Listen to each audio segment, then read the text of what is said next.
അവൻ നമ്മെ സകല അധർമ്മത്തിൽ നിന്നും വീണ്ടെടുത്തു. സൽപ്രവർത്തികളിൽ ശുഷ്കാന്തിയുള്ള ഒരു സ്വന്തം ജനമായി, സൽപ്രവർത്തികളിൽ ശുഷ്കാന്തിയുള്ള ഒരു സ്വന്തം ജനമാക്കി തനിക്ക് ശുദ്ധീകരിക്കേണ്ടതിന്. തനക്ക് ശുദ്ധീകരിക്കുവാൻ എന്ന് പറഞ്ഞാൽ, ശുദ്ധീകരിക്കുക എന്ന് പറഞ്ഞാൽ വേർതിരിക്കുവാൻ, തനക്കായി വേർതിരിക്കേണ്ടതിന്, തനക്കായി വിശുദ്ധീകരിക്കേണ്ടതിന് തന്നെത്താൻ നമുക്ക് വേണ്ടി കൊടുത്തു. തന്നെത്താൻ നമുക്ക് വേണ്ടി കൊടുത്തു.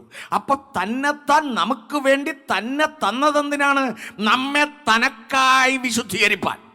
ഹല്ലേലൂയ. ഈ വിശുദ്ധീകരിക്കുക എന്ന് പറയുന്ന വാക്കിനർത്ഥം വേർതിരിക്കുക എന്നാണ്. അപ്പൊ നമ്മെ ദൈവത്തിനാണ്ട് വേർതിരിക്കുവാൻ തന്നെത്താൻ നമുക്ക് വേണ്ടി കൊടുത്തു. ആമേൻ. എങ്ങനെ കൊടുത്തു? യേശുവിന്റെ രക്തം സകല പാപവും പോക്കി നമ്മെ ശുദ്ധീകരിക്കുന്നതിനാൽ നമ്മുടെ സകല അധർമ്മത്തിൽ നിന്നും നമ്മെ വീണ്ടെടുക്കുവാൻ.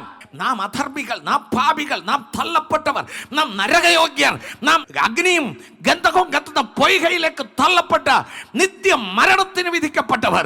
പക്ഷെ അവിടെ നിന്ന് നമ്മെ വീണ്ടെടുക്കുവാൻ വേണ്ടിയാണ് യേശു ഭൂമിയിലേക്ക് വന്നത്. തൻ്റെ രക്തം, തൻ്റെ ചങ്കിലെ ചോര, തൻ്റെ ജീവൻ നമുക്ക് വീണ്ടെടുപ്പ് വിലയായി കൊടുത്തത്. ഹല്ലേലൂയ. ജീവന്റെ വിലയെന്ന് വേദപുസ്തകത്തിൽ പറഞ്ഞിരിക്കുന്നത് 1/2 ശേക്കൽ വെള്ളിയാണ്. ഹല്ലേലൂയ.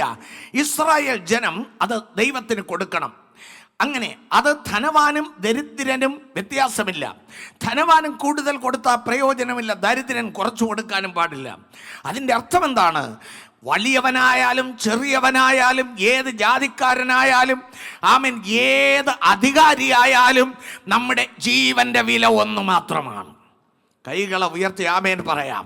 ജീവന്റെ ഒരേ വിലയാണ്. അപ്പോൾ ഒരുവന് ജീവൻ നഷ്ടപ്പെട്ടാൽ ആമേൻ സ്തോത്രം, അത് അവന് വലിയ നഷ്ടമാണ്.